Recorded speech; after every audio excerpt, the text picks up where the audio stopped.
The platform एक Spanish dystopian thriller film है जो एक अजीबोगरीब वर्टिकल जेल में कैदियों की जिंदगी के बारे में है।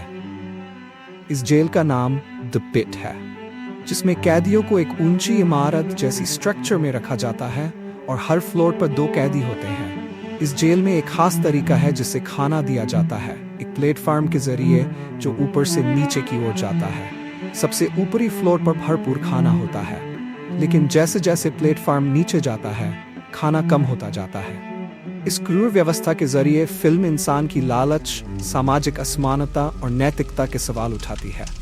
कहानी की शुरुआत गोरेंग नाम के एक आदमी से होती है जो अपनी मर्जी से इस जेल में आता है। उसका मकसद धूम्रपान छोड़ना और एक डिप्लोमा पाना है।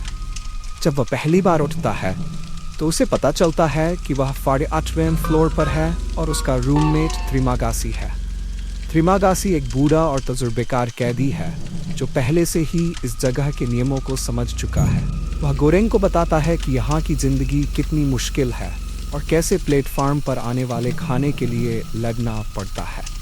हर दिन प्लेटफॉर्म सबसे ऊपर से शुरू होता है, जहाँ कैदी चाहे जितना खाना खा सकते हैं, लेकिन उन लोगों की वजह से जो ज़रूरत से ज़्यादा खा लेते हैं, नीचे की फ्लोर पर बैठे लोगों के लिए बहुत कम खाना बचता है।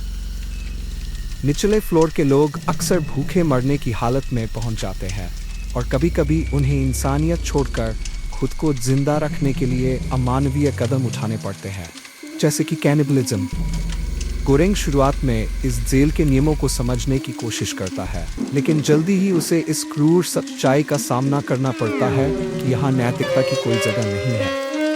त्रिमागासी भी गोरेंग पर हमला करता है, उसे खाने की कोशिश करता है ताकि वह खुद जिंदा रह सके, लेकिन गोरेंग बच जाता है और त्रिमागासी को मार देता है।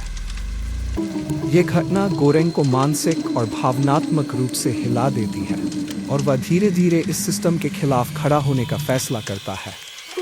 इस जेल में एक और ख़ास बात है, हर महीने कैदियों को एक नए फ्लोर पर शिफ्ट किया जाता है। इसका मतलब है कि अगर आप एक महीने ऊपर के फ्लोर पर आराम से हैं, तो अगले महीने आप बहुत नीचे जा सकते हैं, जहां खाने के लिए कुछ नहीं बचता। यह सिस्टम कैदियों के बीच और भी ज़्यादा हिंसा और तनाव पैदा करता है, क्योंकि हर कोई इस अस्थायी पोजीशन में है।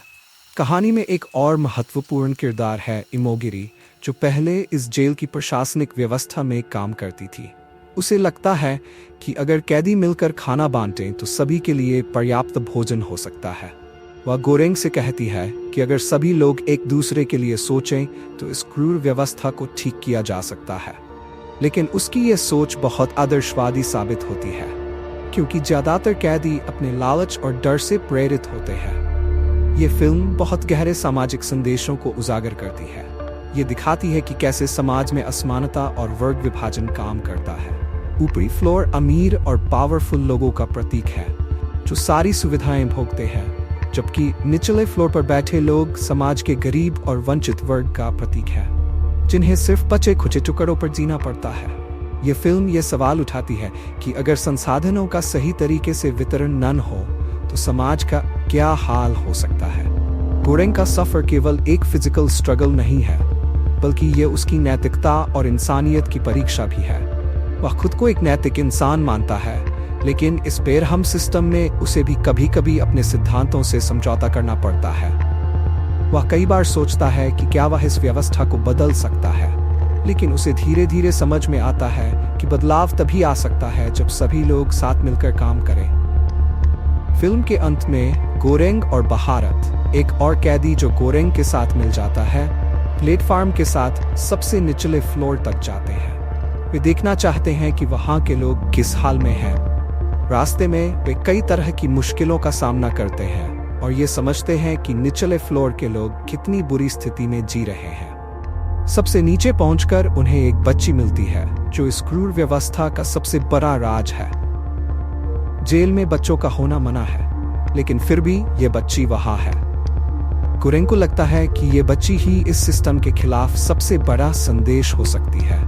वह फैसला करता है कि बच्ची को प्लेटफॉर्म के साथ ऊपर भेजा जाए, ताकि ऊपर बैठे लोग समझ सकें कि नीचे के लोग किस तरह की मुश्किलें झेल रहे हैं। फिल्म यहीं खत्म हो जाती है और ये स्पष्ट नहीं होता कि इस कदम से कोई बदलाव आएगा या नहीं। फिल्म का अंत खुला छोड़ दिया गया है, जिससे दर्शक खुद सोचें कि समाज में बदलाव के लिए केवल एक संदेश काफी है या कुछ और बड़ा करना पड़ेगा, जो दर्शकों को सोचने पर मजबूर करती है। ये फिल्म समाज की असमानताओं, संसाधनों के अनुचित वितरण और इंसान के भीतर की स्वार्थी प्रवृत्तियों को उजागर करती है। फिल्म ये दिखाती है कि जब इंसान भूखा होता है तो वह किस हद तक गिर सकता है और कैसे एक सिस्टम लोगों को एक दूसरे के खिलाफ खड़ा कर सकता है। फिल्म का अंत दर्शकों को सोचने के लिए बहुत कुछ देता है। क्या बच्ची ऊपर पहुंचकर सिस्टम में कोई बदलाव ला सकेगी, या फिर ये सिर्फ एक और असफल कोशिश होगी? क्या समाज में बदलाव के लिए केवल एक संदेश भेजना काफी है, या इसके लिए एक बड़ी क्रांति की जरूरत है? द प्लेटफॉर्म एक मजबूत सामाजिक चेतावनी है जो हमें ये सोचने पर मजबूर करती है कि अगर हम अपनी लालच और स्वार्थ को नियंत्रित नहीं करते तो हमारा समाज किस दिशा में जा सकता है।